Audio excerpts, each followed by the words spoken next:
Hello YouTube, my name is Paul, hope you're all keeping well.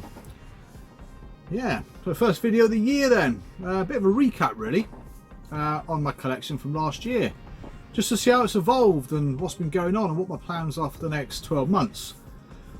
But yeah, not only the collection but the room, because the room at the moment is turning into a flipping warehouse and I can't really get around very well. Reflecting on a year when I've had quite a few gifts from different people as well, which has been really nice. It's always great that people do that and support you in what you're trying to do. I mean, it works both ways, doesn't it? So, you know what I mean? These guys that help you out, I'm more than happy, more than eager to return the favour really, because it's the right thing to do. But yeah, the channel as well, the near future for the channel is not particularly much different to what it's been in the past, to be honest with you. But yeah, I mean, I hope you will have a cracking start to 2020. Hope it brings you happiness and prosperity and good health. But yeah, I'm quite looking forward to this year for some particular reason. I mean, my football team could be winning the Premier League title. That'd be nice, first time in 30 years. Yeah, who knows? Who knows what it brings, eh? Who knows? Collecting wise, it's been very... it doesn't seem like it's been an eventful year, but it has. And sometimes you've got to look around and think, actually, what the hell have I added to my collection? All I've got to do is look down on the floor and there it all is, on the floor. But yeah, it's bloody everywhere.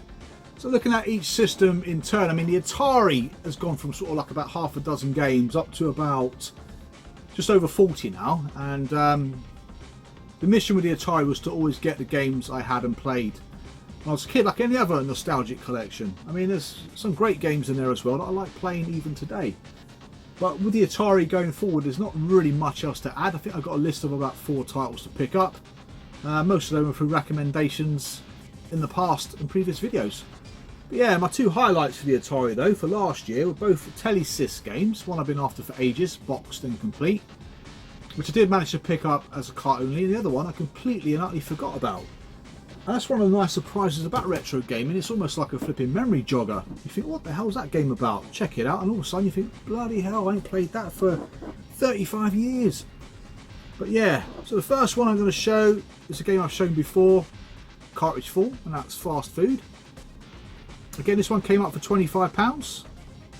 I had to snap it up because it can go for about double that, and it's in decent condition as well. Problem with these bloody protective cases, I don't think I'll ever get it out of this protective case again. I think it's going to be quite safe for a while. Get the cartridge out the top there, but yeah, the box is a little bit of a tight fit. So really pleased to finally get that in the collection. And the second one I picked up, I think this was about 50 quid. I've not shown it in a pickup video yet.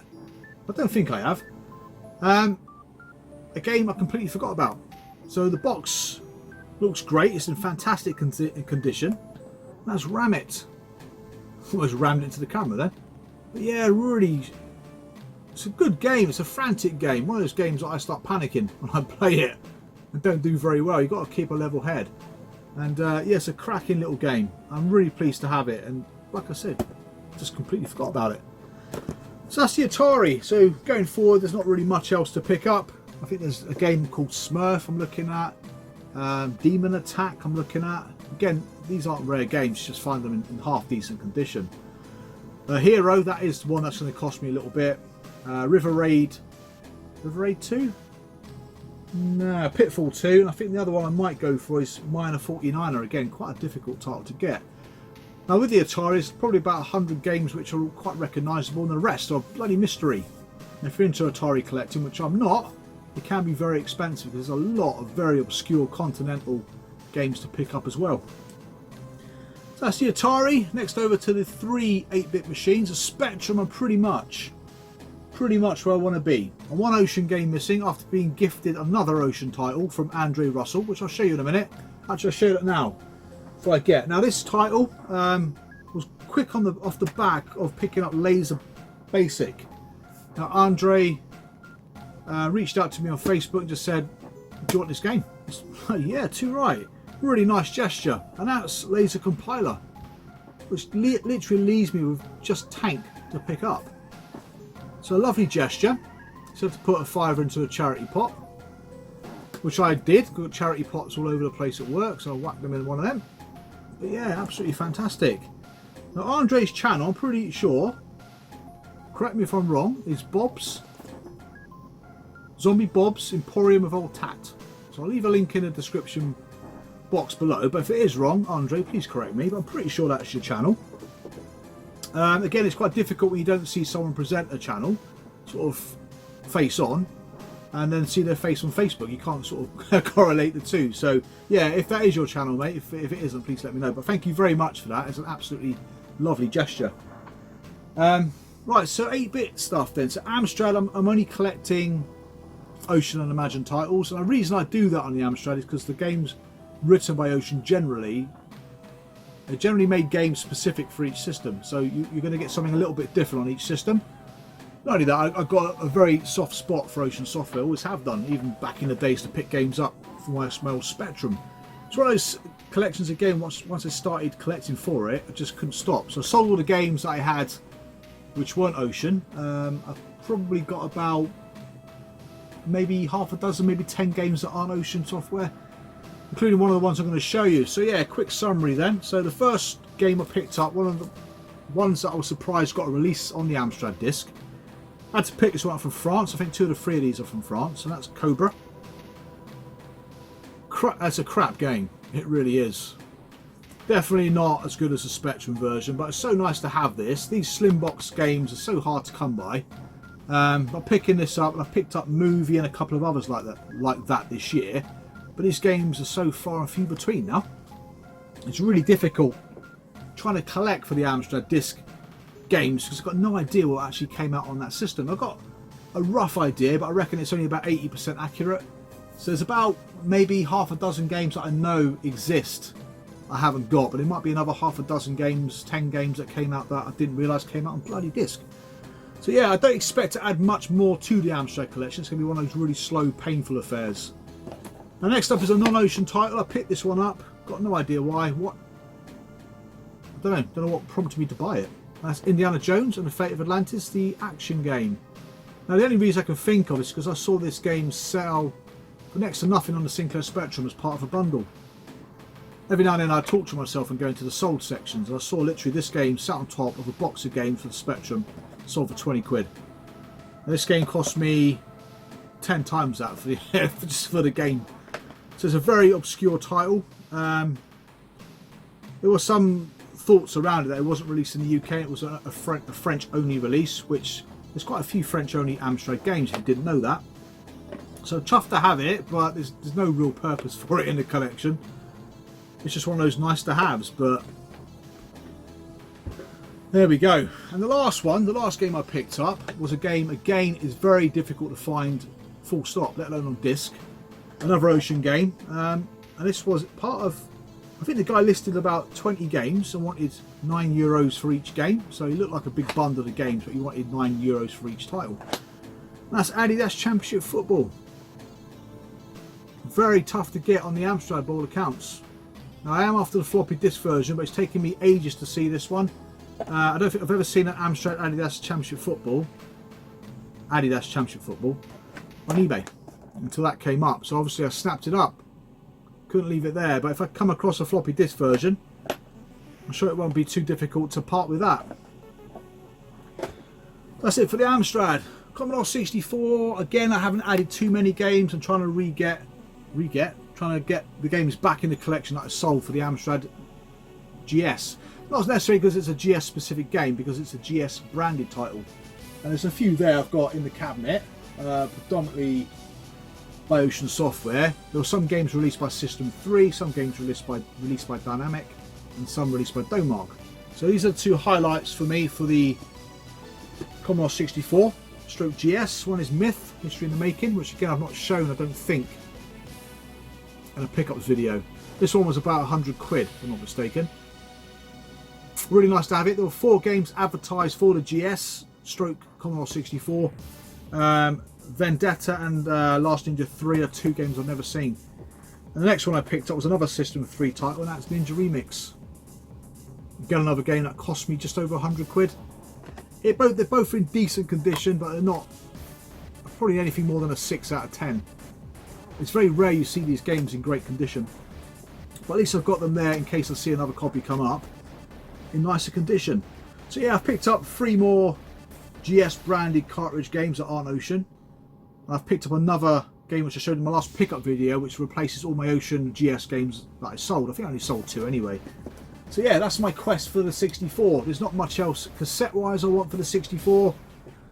To be honest, I might pick up a couple. Maybe games that were great on the C64. That's probably about it really. Right, ZX Spectrum, I've picked up loads on the spec here. I've had quite a few gifts, especially from the Hit Squad. Obviously I had a few games from Scott, Sega Zombie, Dave, Retro Games Played Badly, and Daryl, a YouTuber, not a YouTuber, a guy who comments on the YouTube videos. So yeah, I've had quite a few gifts there, so again, thank you very much. I did do a particular Hit Squad video to highlight those particular gifts. So yeah, it's been great. And now the Spectrum, there's also a game in there that I've been wanting for absolute ages, and again, a kind-hearted bloke held it for me for 6 months. He didn't have to do that, but he did. So the first one I'm going to show you for the Specky, which is one of the highlights for me, is Street Fighter 2. Again, knew of its existence. Got a box with instructions but no tape, sold that on, and then I did that just after I bought this. I think this was about 10 quid. Very obscure title. With the Spectrum, I have all the nostalgic titles I want. I'm pretty sure I do. Unless there's anything like Ram It on the Atari that I come across and thought, oh bloody hell, I forgot all about you. There's nothing else really to pick up. I think there's a couple that I've got on my list. One Ocean game. And 12 Hit Squad titles, which I don't expect to get many Hit Squad titles over the next 12 months. But if I'll be lucky to pick up 6 out of the 12. I'll be lucky, very lucky. So yeah. So for me, yeah, the highlight for the Sinclair Spectrum is Robocop 3. Now this was held for me by Danester83. So again, please check out his channel. A lovely bloke. And it was found by a friend of his doing a house clearance. Liam is his name. He doesn't have a channel or nothing like that, but yeah, eternally grateful for that, because that is something he didn't have to hold on to. He could have probably sold it. Well, he probably could have sold it a few times over, I would say. Now the crazy thing about Robocop 3, apart from a guy letting me down with it, I found 2 other copies since. So yeah, so it's one of those things that you can finally get hold of it, and then all of a sudden it's sort of readily available again. So maybe the same thing will happen with Tank. Maybe someone will find Tank, then they'll find another 4 and give me one of them. Well, send me one of them.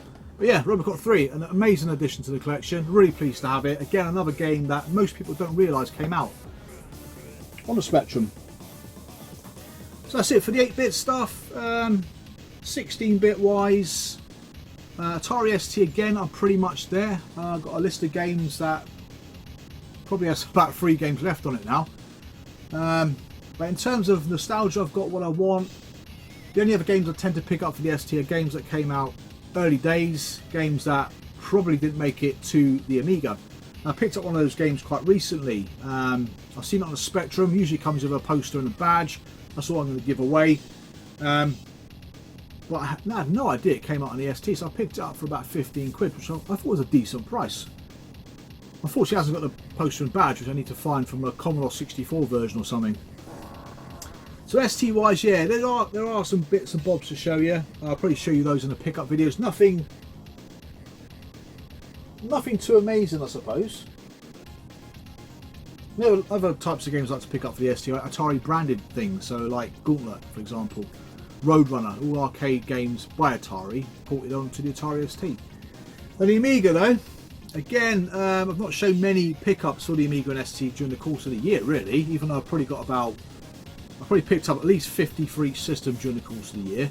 Now the Amiga, I've replaced a few games, especially around sort of the Psygnosis stuff, replaced long box games with ones with t-shirts. One of my Grail games I picked up at the start of the year was this one, which completed my Psygnosis full set. Bit of a story behind this one, I actually bought 2 copies. I'll never ever recoup the money back that I paid. It just saved me looking for it. Again, this particular copy is not in great condition. It's better than the other copy I had, which was heavily discoloured. So that completed the Psygnosis set. Again, nostalgia wise, I don't think there's anything on the Amiga that I want nostalgia wise, but there are games I want for my Amiga Power Top 100 video, which would be different to the ones I've done, because we'll be talking about the games and playing the games and actually testing them out and see what they're like, and seeing if you guys agree that they should be in Amiga Power's Top 100.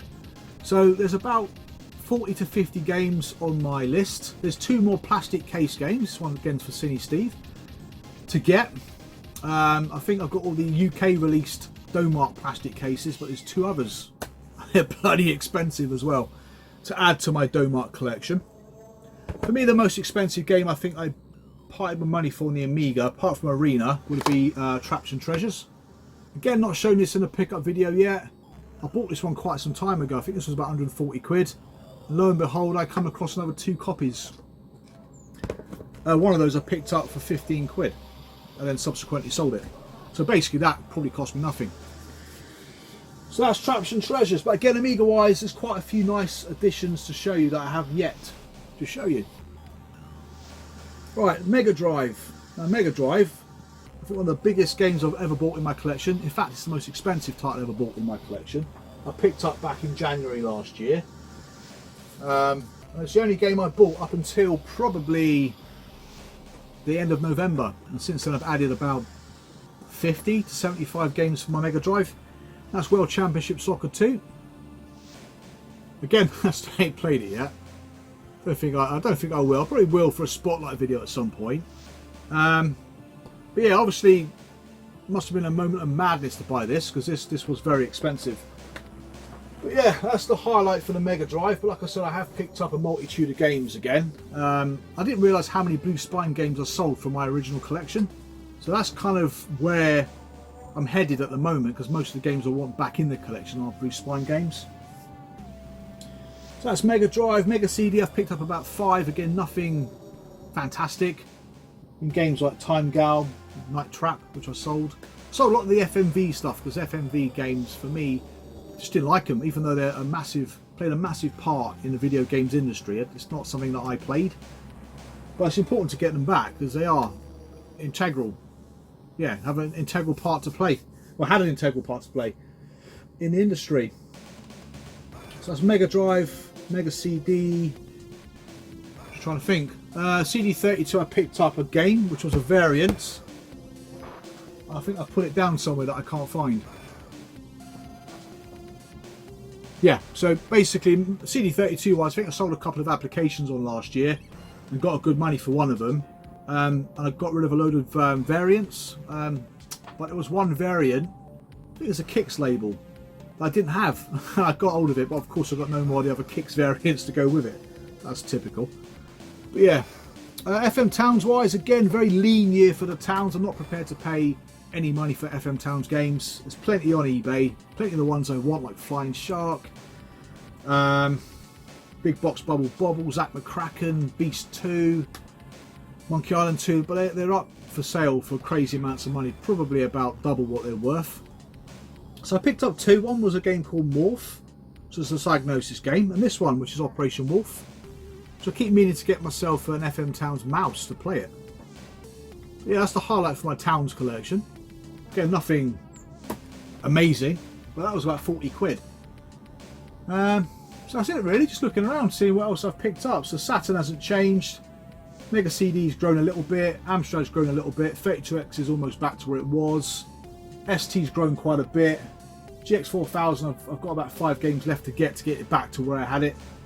Spectrum's pretty much there or thereabouts. Mega Drive is going to have a good year this year, fingers crossed. PS3 collector's editions, I didn't pick many up last year. In fact, I think I picked up a few steelbooks. That was about it, and they're about 3 or 4 quid each. Nothing excellent there really. Atari we've just discussed. PlayStation again has probably doubled in size. Again, I'm not really a massive into collecting the PlayStation 2, PlayStation 1 massively, but I would like to get a few more. I've got nothing of note really. Very nostalgic games, but nothing really to show off, I suppose. Amiga we touched on. PC, I've not really done much with the PC. In fact, I want to get a new PC this year. I think my PC's like, it could be termed retro at the moment. It's bloody old. Need to upgrade it somewhat. CD32, not a lot. What's happened with that? But that's pretty much it. PlayStation 4, I've picked up quite a few collector's editions. But yeah, so touching on this room there, so what I want to do is probably put the PlayStation Collector's Editions, all the magazines and the boxes for the systems into storage. Now I know a lot of these storage places are designed to hold electrical items anyway, so they should be quite safe. I think they're like, not air conditioned, but they're watertight, aren't they? And I think they have like a heated wall or something. So yeah, I think I need to look a bit more into it, but I need to put some of this stuff somewhere so it's safe and give myself some room to actually set up a couple of machines and to be able to actually see what I got, because it's horrendous at the minute. So it's something I want to look into. For definite. But yeah, I mean, channel wise, like I touched on before in a video I did about 2 months ago, there's nothing really going to change that much. It'll pretty much be what it is. More feedback from yourselves would be great in terms of what you would like to see, but I am restricted by time. I'm trying to balance out between YouTubing, collecting and playing games and doing stuff that I should be doing at home. You know what I mean? So it's quite difficult. You all know what it's like. So yeah, that's pretty much it. I've got nothing else really to share with you. So we'll have a cracking 2020, and I'll see you again quite soon. I've got a Zero Wing Spotlight video on the way, so you probably like that one. I've got an Ocean Software video on the way for the unreleased Ocean games. That's pretty much there now. I've just got to do the actual filming. Another Hit Squad video. I've got the games ready for that one. Another pickup video. So pretty much run-of-the-mill stuff, really. So yeah, I'm going to crack on. Going to do something. So thank you all very much for watching. Thank you very much for subscribing. I'll see you guys again real soon. So take care and bye for now.